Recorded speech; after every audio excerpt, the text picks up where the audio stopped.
Hi everyone, and welcome to A&P with Dr. O. In today's video, we are going to take a look at the anatomy of long bones.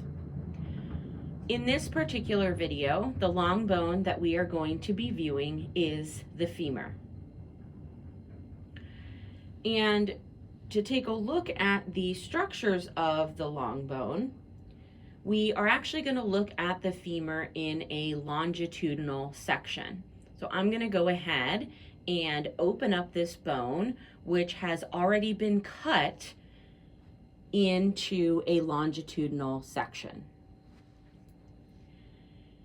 Here we now have the femur opened so that we can see it in longitudinal section, and we can talk about the different parts of the long bone.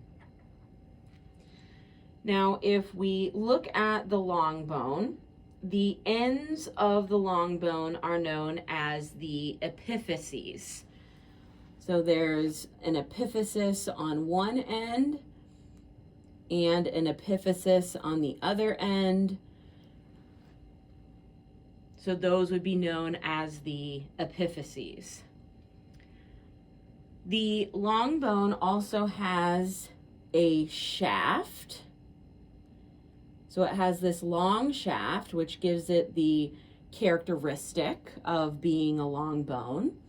And the shaft is known as the diaphysis. The epiphyses are at the end, and the shaft is the diaphysis. Now within the shaft, there's going to be a cavity known as the medullary cavity. So here we have this medullary cavity here. This is where one of the places where we're going to be able to find our bone marrow. We have two types of bone in this section. We have compact bone and we have spongy bone. So the compact bone is going to be found making up the shaft, and then the spongy bone is going to be found at the ends of the long bone, which remember are known as epiphyses. So in these epiphyses, we have the spongy bone. And it's called that because it does look like a sponge. And the structure that allows it to look like a sponge is known as trabeculae.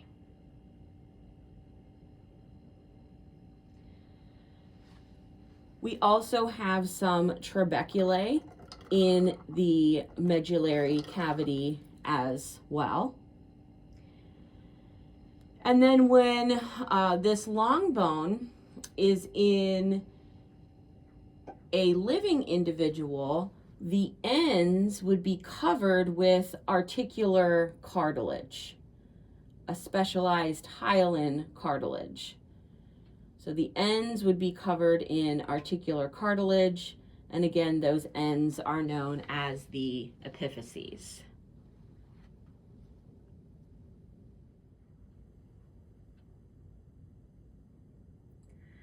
If we zoom in at the distal end, so the distal epiphysis, we can see that spongy bone a little bit better, and we can see the structure of the trabeculae a little bit better. Again, along the shaft, we have this compact bone right here.